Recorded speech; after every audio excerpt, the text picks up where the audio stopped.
Esse vídeo é um oferecimento de SofaScore, o melhor aplicativo de estatísticas em tempo real.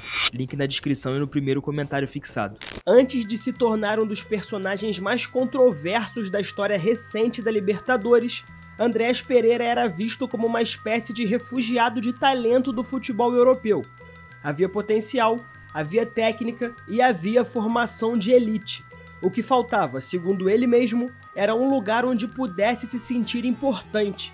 E nesse cenário, o Flamengo surgiu como a promessa perfeita. O ano era 2021 e Andréas tinha propostas concretas de clubes europeus, Everton da Inglaterra e Fenerbahçe da Turquia. Ambientes estruturados, grandes ligas e estabilidade. Mesmo assim, ele abriu mão disso tudo. O brasileiro, criado na Bélgica, formado no Manchester United, queria algo maior, queria sentir pertencimento. Ele queria jogar onde o futebol respira diferente. E assim, no dia 18 de agosto de 2021, a sua contratação por empréstimo ao Flamengo foi oficializada.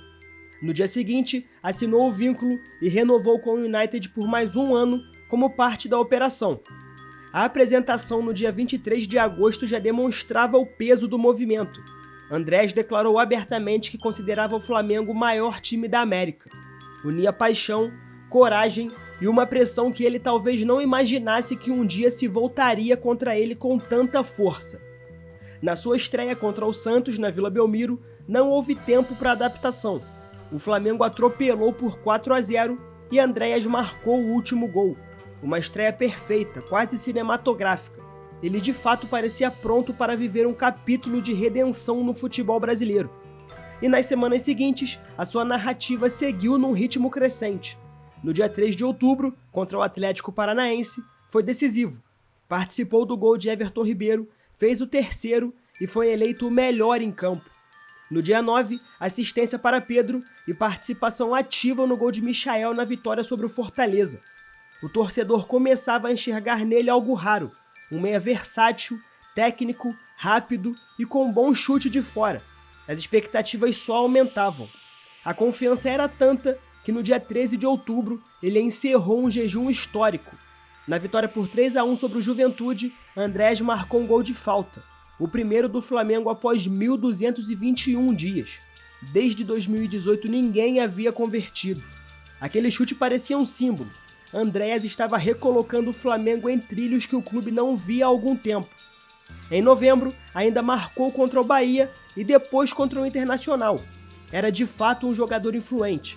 Não era craque, talvez não fosse unanimidade, mas era útil, intenso, participativo.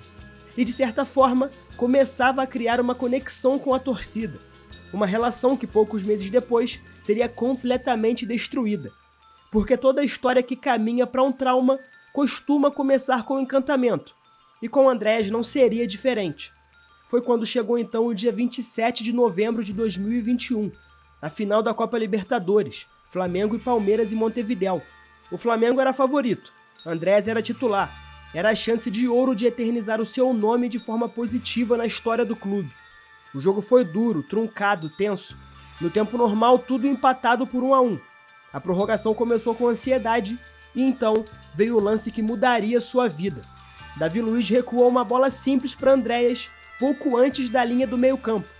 Ele erra o tempo da passada, escorrega no movimento e cai. A bola escapa, Daverson agradece, avança livre e marca o gol do título palmeirense. Ali, em 1 segundo, Andréas deixou de ser apenas um jogador. Ele se tornou um símbolo, o autor do maior erro individual da história do Flamengo em uma final de Libertadores. As críticas foram brutais, claro. Rivais, torcedores de outros clubes, parte da própria torcida rubro-negra. Memes, ironias, deboche. Ele virou uma caricatura, virou piada. Virou aquilo que nenhum atleta deseja ser, lembrado eternamente pelo pior momento da carreira. O restante da sua passagem pelo Flamengo nunca mais foi o mesmo. Ele continuou jogando, chegou até a fazer um gol importante contra o Tolima nas oitavas da Libertadores seguinte, mas já não havia retorno emocional.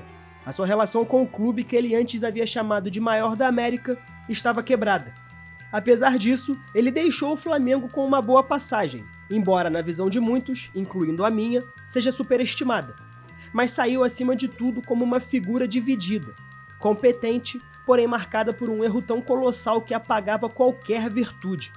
E o destino, irônico e cruel como só o futebol consegue ser, ainda preparava um novo capítulo para ele. Um capítulo que o levaria ao Palmeiras e de volta a uma final de Libertadores.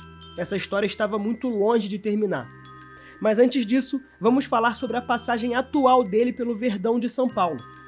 Quando o Andrés desembarcou no clube no fim de agosto de 2025, a sensação era de recomeço. Era como se 4 anos depois do erro que o marcara para sempre numa final de Libertadores, ele estivesse ganhando a oportunidade de virar a própria narrativa.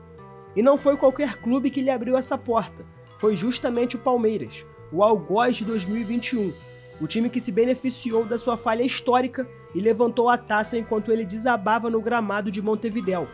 Agora, no dia 29 de agosto de 2025, o Verdão investia pesado, 10 milhões de euros segundo o GE, para torná-lo uma das figuras centrais do meio-campo alviverde até 2028. A contratação, claro, foi cercada de expectativa. Antes mesmo de vestir o uniforme oficialmente, Andrés publicou um vídeo no Instagram escolhendo a camisa 8, tradicional, que até pouco tempo pertencia a Richard Rios. Era um gesto claro, ele não vinha para ser coadjuvante, vinha para escrever uma nova história, como fez questão de frisar na apresentação oficial no dia 11 de setembro. Abre aspas, quero escrever a minha história e ser o mais vencedor possível. Fecha aspas. Isso soava como uma grande redenção.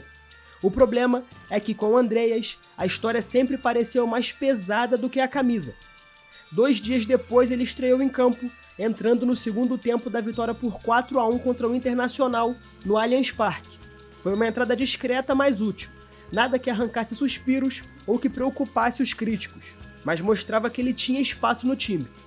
A primeira partida como titular veio logo na sequência, e não poderia ser em cenário mais grandioso. River Plate e Palmeiras, quartas de final da Libertadores.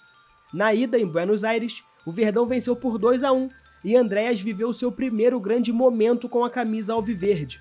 Ele cobrou com precisão o escanteio que resultou no gol de Gustavo Gomes. Não era um lançamento genial nem um passe mágico, mas um gesto técnico importante e, acima de tudo, útil. Era um sinal de que o meia poderia, enfim, ser protagonista de um lance decisivo, só que agora a favor do seu time. 3 dias depois, no dia 20 de setembro, ele marcou seus 2 primeiros gols pelo Palmeiras num 4-1 sobre o Fortaleza. Ele jogou leve, confiante, recebendo liberdade no meio-campo. O Allianz Parque vibrou com ele. Isso não era pouca coisa. Se existia um lugar no Brasil onde ele poderia tentar reescrever o seu nome, era ali. O Palmeiras sabe acolher quem chega disposto a entregar. A sua torcida tem memória seletiva quando o jogador corresponde. E Andrés parecia finalmente ter encontrado um ambiente disposto a abraçá-lo. E foi exatamente por isso que o destino, mais uma vez, escolheu ser cruel. O reencontro com o Flamengo, marcado para o dia 29 de novembro de 2025, na final da Libertadores em Lima, começou a ser desenhado ainda nas semifinais.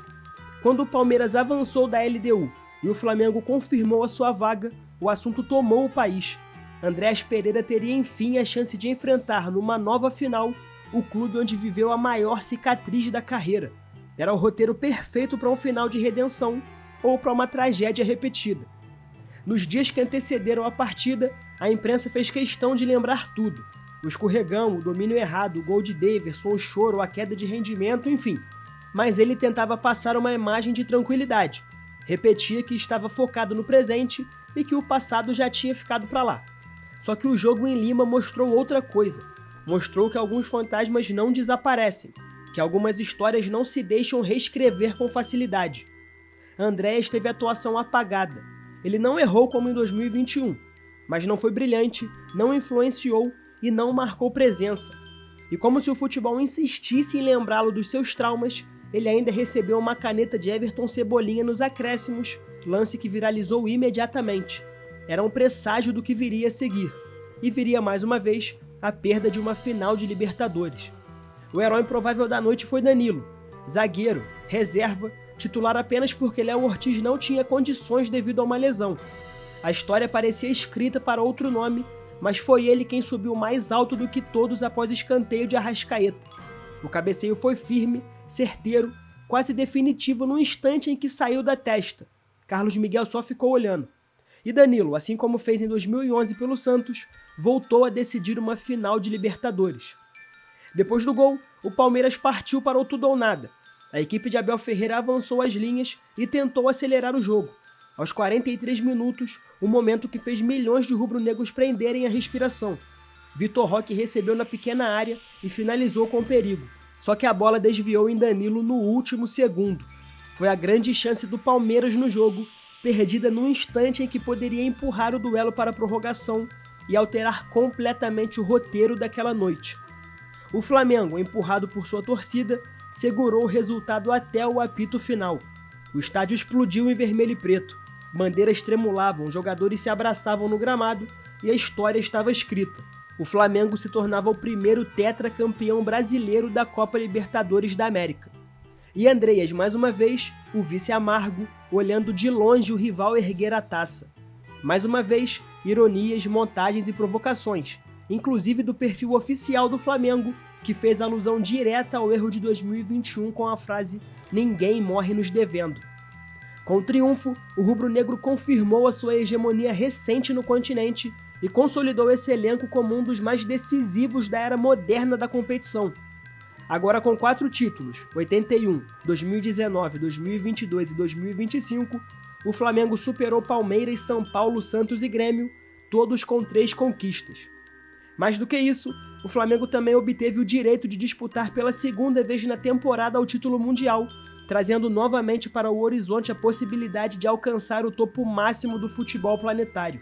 E essa conquista, claro, teve um gostinho especial por toda essa história que eu contei hoje aqui. Mas o que você acha sobre Andreas Pereira? Será que isso tudo que o Flamengo fez foi exagero ou ele realmente merece isso? Para alguns torcedores, sim. Afinal, foi dele o maior erro da história do clube, que custou uma Libertadores. Já para alguns, não. Foi um erro e ele não merece ser rotulado por isso. Mas eu quero saber a sua opinião. Deixa aí nos comentários e me diz também se Andreas ainda pode dar a volta por cima, junto com o seu like e a sua inscrição no canal. Esse foi o Analisando o Jogo, seu espaço de análises e histórias sobre o esporte. Até a próxima!